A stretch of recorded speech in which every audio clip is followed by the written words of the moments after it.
And right triangles എന്ന് പറയുന്ന chapter കുറച്ചൊരു ബുദ്ധിമുട്ടായിട്ട് തോന്നിയിട്ടുണ്ടാവും അല്ലെ? അങ്ങനെയെങ്കിൽ അവിടെ നിന്നും 100% ഷുവർ ആയിട്ടും എന്റെ മക്കൾ കാണാൻ പോകുന്ന ഒരു ക്വസ്റ്റ്യൻ പഠിച്ചാലോ? ഇതാ നോക്കിയോ. The length of a diagonal of a square is 12 centimeter. What is the area of the square drawn on its diagonal? Find the area of the original square. അതായത് ഒരു സമചതുരത്തിന്റെ വികരണത്തിന്റെ നീളം 12 സെന്റിമീറ്റർ ആണ്. വികരണത്തിൽ വരയ്ക്കുന്ന സമചതുരത്തിന്റെ പരപ്പളവ് എത്ര? ആദ്യ സമചതുരത്തിന്റെ പരപ്പളവ് കണ്ടുപിടിക്കുക. അതായത് നമ്മുടെ കയ്യിൽ ഒരു സമചതുരമുണ്ട്. ആ സമചതുരത്തിന് ഒരു വികരണമുണ്ട്. ആ വികരണത്തിൽ നമ്മൾ എന്ത് വരയ്ക്കുന്നു? മറ്റൊരു സമചതുരം വരയ്ക്കുകയാണ്. ഇതാ ഇതുപോലെ മറ്റൊരു സമചതുരം ഞാൻ വരച്ചു. ഓക്കെ, സമചതുരം വരച്ചു. എന്നിട്ട് ഇവർ പറയാണ് ഈ ഒരു വികരണത്തിന്റെ നീളം എന്ന് പറയുന്നത് 12 സെന്റിമീറ്റർ ആണ്. അതായത് എന്തായിരിക്കും? നമ്മളുടെ മുകളിൽ വരച്ച ഈ ഒരു സമചതുരല്ലേ, മഞ്ഞ കളറിലുള്ള ഈ സമചതുരല്ലേ, ഈ സമചതുരത്തിന്റെ ഒരു വശം 12 സെന്റിമീറ്റർ ആണ്.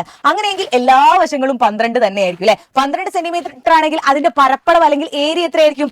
12 × 12 അല്ലെ? 12 × 12 എത്രയാണ്? 144 ആണ്. 144 ഡിഗ്രി 144 ആണ്. അതായത് ഇതിന്റെ പരപ്പളവ് 144 ആണ്.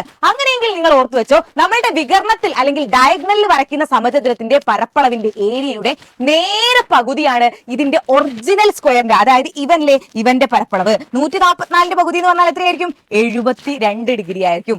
സിമ്പിൾ അല്ലേ കാര്യം? സിമ്പിൾ അല്ലേ കാര്യം? അങ്ങനെയെങ്കിൽ മിസ് ഒരു ക്വസ്റ്റ്യൻ ചോദിക്കുകയാണ്. നമ്മൾ ഒരു സമചതുരം വരച്ചു. ആ സമചതുരത്തിന്റെ വികരണത്തിന്റെ നീളം 8 സെന്റിമീറ്റർ ആണ്. അതിൽ നിന്നും ഞാൻ മറ്റൊരു സമചതുരം വരച്ചു കഴിഞ്ഞാൽ ആ ഒരു സമചതുരത്തിന്റെ പരപ്പളവ് എത്രയാണെന്ന് നിങ്ങൾ പറയണം. ഈ ഒറിജിനൽ സമചതുരത്തിന്റെ പരപ്പളവ് എത്രയാണെന്ന് പറയണം. ഇത് നിങ്ങൾ എന്ത് ചെയ്യുക? താഴെ കമന്റ് ചെയ്യുക കേട്ടോ.